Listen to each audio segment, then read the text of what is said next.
Focus on B, the single-part video series where I take a look at a game that is very much like Hexen over here. Hexen on the Nintendo 64 specifically for, well, I'll explain a little bit later.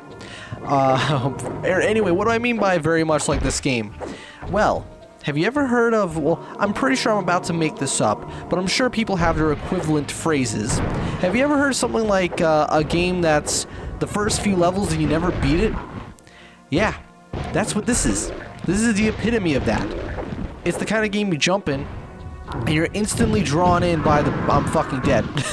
Jesus Christ. And you're instantly drawn in by the art direction, by the music, the world, just the way it looks, the way you feel. Like, there's this strange, almost embrace to it. Like, I kind of think it's pleasant, even though it's supposed to depict an unpleasant environment.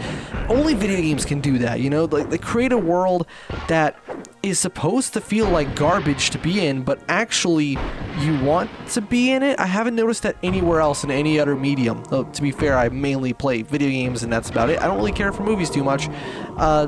That's a different story. But anyway, so what do I mean by the fact that you never complete it? It's because this game is confusing.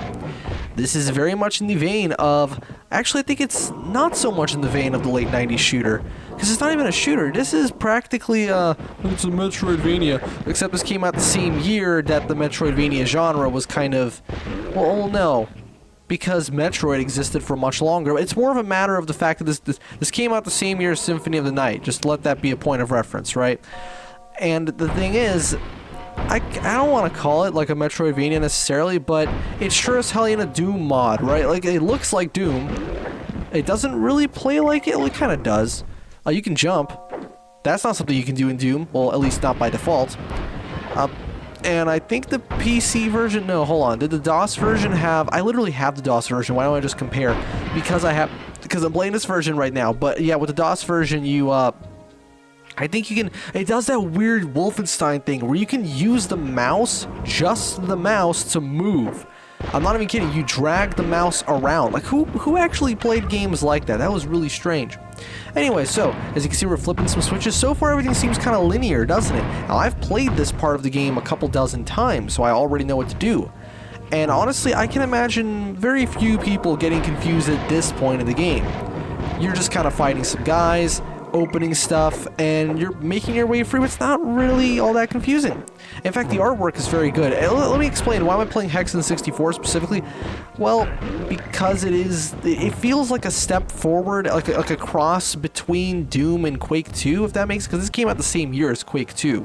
On PC, it came out 2 years beforehand, though. It came out in 1995. It came out before Quake. So this was kind of like a last hurrah for the Doom engine, really pushing what it could do before Quake came out and was like, hey guys, we have polygons, even though at that point polygons were kind of not really anything new, but it was the way that they pulled it off, right? Kind of like how Mario 64 was not the first ever 3D platformer, but it sure as hell did it in a way that very few, if any, had done it prior.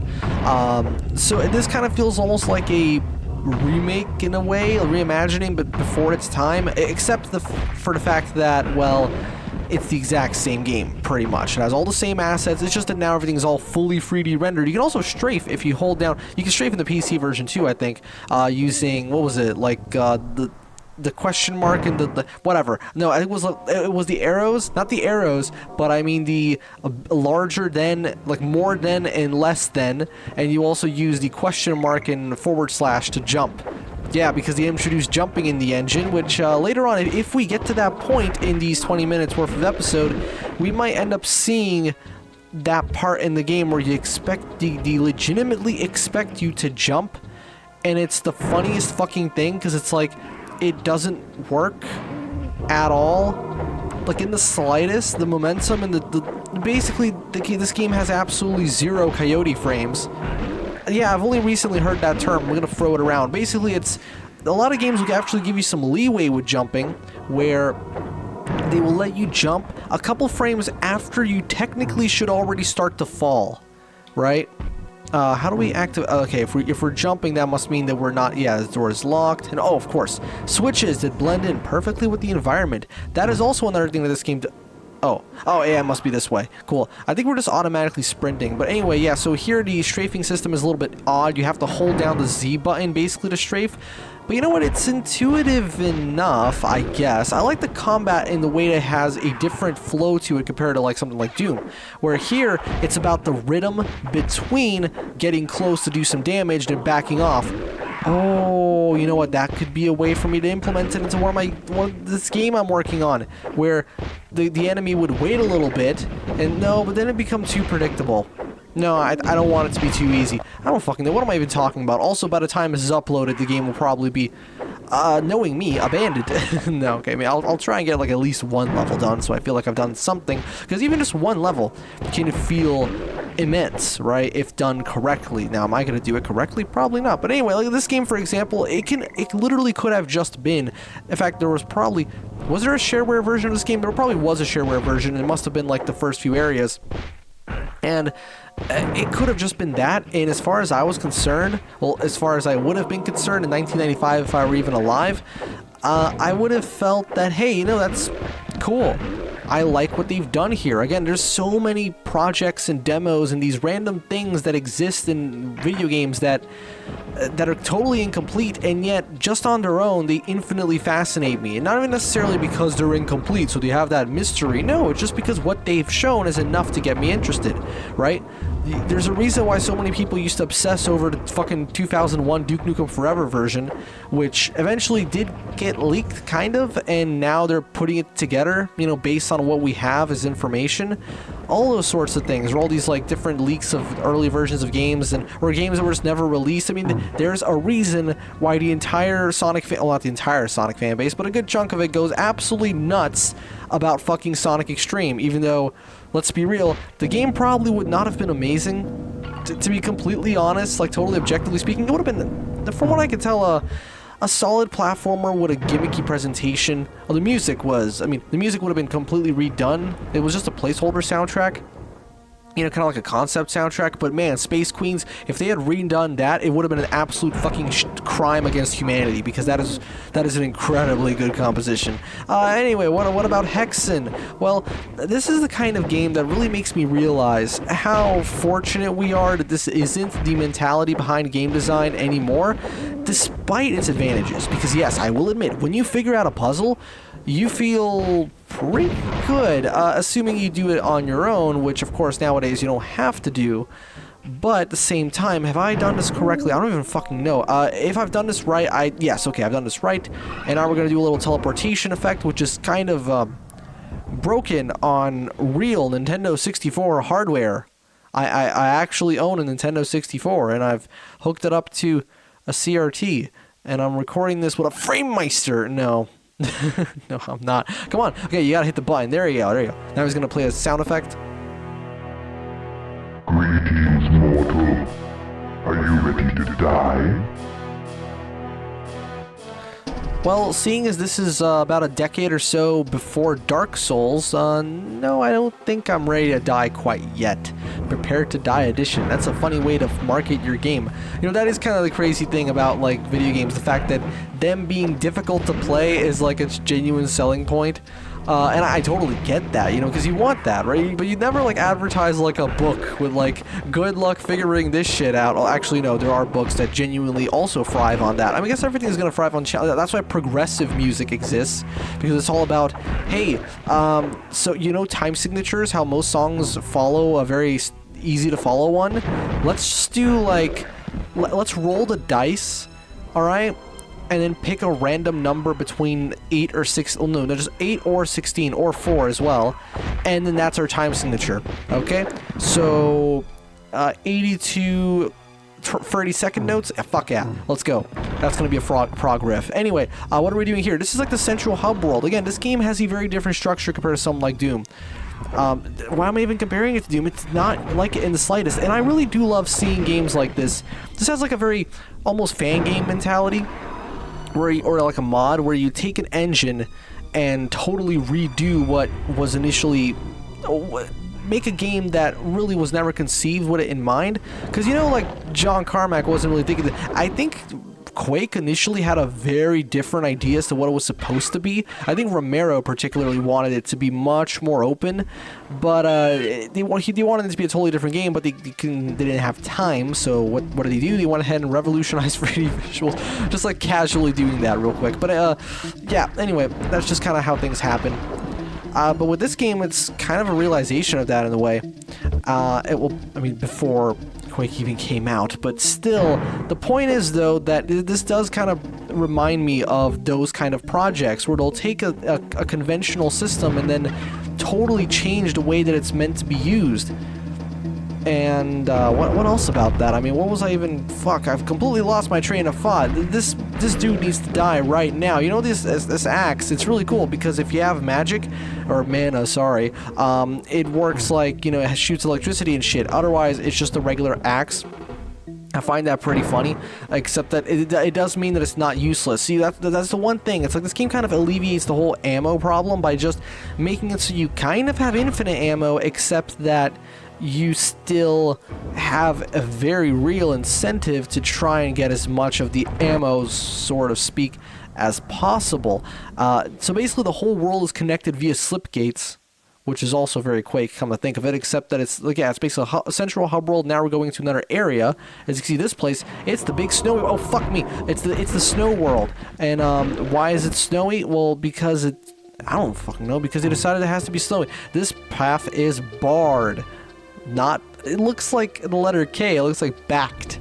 No, it's barred. And not blocked, not locked, barred, because it's the 18th century or something. Well, actually, I'm not sure. Oh, this bit is a real bitch. Okay, so basically, there's certain pillars that will... What am I doing? I should probably... Actually, no, this definitely does more damage. Now, you do have multiple playable character classes. No, just straight up multiple playable characters. You got the fighting guy, this dude right here. You got the mage who, like, shoots stuff. He's basically just like the heretic protagonist again. And then you got, like, the cleric, I think his name was, who has kind of a mix of different abilities. Now, if I remember correctly, we want to go here, grab this... I don't really know what this amulet does. I don't even know how we can access the freaking... is there an inventory system? I know if you hit the C buttons... Oh, there you go. There's a... Look at that. That's actually rendered in real time. So we know that because, as you can see, it's way sharper than it should be. That froze flechettes, and this switches weapons. Alright, I'm just figuring out the controls real quick. I didn't actually know them. Hey, I wonder which one of these was supposed to step on and not get killed. This one, because it has the obvious silhouette on it. And whoa, that looks weird. I'm not supposed to do that. But so everything kind of connects in this way. And I do appreciate that. It must be a fucking actually, no. Come and think of it, I was going to say, it must be a pain in the ass to set up a world like this. But at the same time, maybe on a technical level, but on a creative level, probably not so much. Because they don't have to worry about things logically connecting together. They can just kind of go, well, okay, go into the teleporter and now you're here. What was it? I think one of the Quake designers genuinely said that it was like, what was it? Slip gates are a crutch for bad level design. And, no, here's the thing. I don't think this game's level design is bad. It's very, very carefully crafted. And it makes sense for the... Well, look at the leaves. Like, it's a detailed-ass game as well. It makes sense for the kind of game that this is. But again, it's just the epitome of first few levels, never actually beat it. Right? I'm never going to complete this game legitimately. I have no desire to. I get enough out of this game just from, you know, just playing it like this, jumping in, checking out some checking out some areas. I know in the PC version you actually have commands, like the visit command, for example, which allows you to go to any level pretty much, which is actually... No, I didn't do that necessarily when playing through Unreal. I actually, my first ever time, I kind of helped myself out with a bit of no-clip. Although you can do that in Unreal 2. Not Unreal 2. That game actually has a level select. But what I mean is in Unreal 1, you can like just type in open and the level name, and then it spawns you in the thing. But except you might not have the right weapons. Funnily enough, though, Serious Sam does that. Like Serious Sam has a genuine level select, and you just get an assortment of weapons. Maybe Crow Team actually like just assumed what weapons you would have at that point and just went, alright, just give them some of that. Where are we going now? I have no idea. I'm just kind of going through the motions. I don't really know exactly what we're doing. I don't even know what the story is. The Serpent Riders or some shit. That's the coolest fucking name in the world. The Serpent Riders. That just sounds so sick. What the hell is this? Oh my god, it's you know what? This is actually a big... Oh my fucking god. Okay, this is not good. We're going to die, and I just realized something. If I die... I think I go all the way back to the start of the game because I haven't been saving. Let me just, there you go. Get the enemy die right there because I actually have a fuck ton of health pickups, don't I? I really should be using them. But the game, funnily enough, this is so arcade. It's interesting how Hexen is constantly trying to be not conventional, not arcade-like, but then they go ahead and put fucking health pickups everywhere like it's Pac-Man. Well, not Pac-Man doesn't have... It feels like I'm Pac-Man collecting pellets. You know what I mean? That's what it feels like. With just all of these health pickups just everywhere. Maybe they are not there on higher difficulties, which would double the difficulty. Not only would it make it hard to, you know, maintain your health, but also you wouldn't really know where to go all that much. Yeah, let's just keep saving. Let me actually check my inventory. So, fuck, not that button. There. And now I assume that... No. How do I switch out my... Oh, wait. If I remember correctly, you have to hold a button down, and then you hold a button, and then you hit a different button to change your... what do you call it? To change the item you're using, you can... What the fuck? I can look up and down. I didn't know that either. Oh, let's go to options. Manual center. No. Oh, fuck me. I'm gonna have to look it up on... Look up the... I'm going to break out the manual. No. Okay, well, it doesn't really matter. That actually kind of does matter. I really wish that I could figure that out, but unfortunately... Ooh, what is that? That looks like a switch, doesn't it? Let's go ahead and... Ow. You need the fire key. Oh, no. Now I'm gonna have to... Oh, I'm gonna have to scour half the fucking game to find it. And this is when the game starts to transform, basically. You start to realize this isn't just your typical... Look at this shit. 1/3 of the puzzle has been solved. 1/3 of the puzzle. That is such a Hexen-ass thing to say. There it is. We actually made it to the part. I didn't think that would happen. This is when save states are going to come in handy. So here's what you do. And I have no idea how else you're supposed to do this, but I'm just going to go, run through. Okay, come on. Fucking do the thing. Open the door. Oh, shit. Okay, basically, that must have been really cool, actually, back then, when it wasn't quite as easy to modify level geometry like that, but I can't open this door. Wait a second. Oh, my God. This whole fucking time, How did I not see that? Was that added for the N64 version? I don't remember that in any other version. I've played the PC version, DOS, and I've also played the PS1 version, just for comparison. And I had no fucking idea they just had this ledge. This ledge. I can just sit here, and look, it's great. I don't have to deal with the stupid-ass platforming section. I think that's what I feel like they might have added this. They definitely added this for this version. There's no doubt, because... Yeah, that's why. Because the platforming is complete bullshit. But, really, there's no way you can do this otherwise. So, okay, I can't go here. Because this version did come out 2 years later, clearly meaning that they probably had that time to, like, hey, let's go ahead and go back through some of the levels and see how can we make them less... garbage.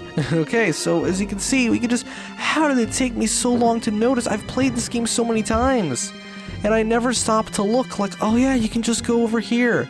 And it become... Well, that's gonna speed up a lot of future playthroughs for this game, that's for sure. So I just picked something up. I don't know what it is, however. And now oh, you're gonna die now. Dunk. There you go, you're dead. You know, the gore is very well done. Like, I think the overall weapon impact is very satisfying, very well executed.